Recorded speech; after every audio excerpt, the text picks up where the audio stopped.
concept to reality. There it is. So you can see the backside of the display has the SPI chip on it, powered by the Arduino 328. This is a logos, whatever's. And yes, I do have a Raspberry Pi. I have two Raspberry Pi 3s. Mine are just 3s, nothing.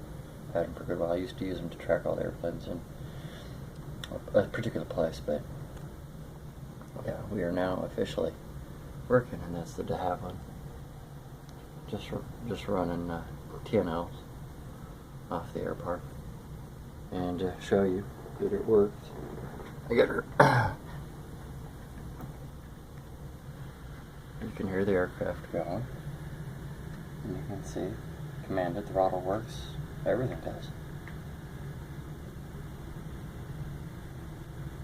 And it no longer has any glitches that I can see so far. Just use a good USB port. You know what I'm saying? Make sure it's a, you know, not a front panel one, but a back panel.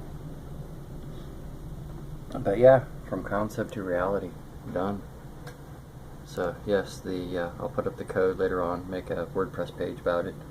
But no, it works. Kicks butt. So I'm doing speed tests with it right now and testing different baud rates. So far, no complaints. Much more stable this time than last night's run. But no, it works.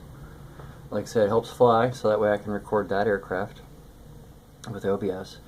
And I got the stats right there. And I can put whatever I want on that screen. Pretty, you know, easy to change and upload. But no, needless to say, reality.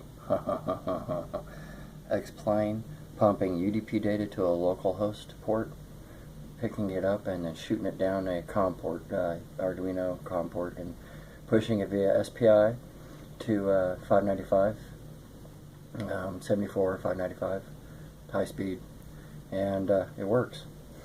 So anywho, hopefully enjoyed this video, and ciao. Like I said, from concept to reality, the Arduino LCD Xplane works. Kick butt. Like I said, peace out.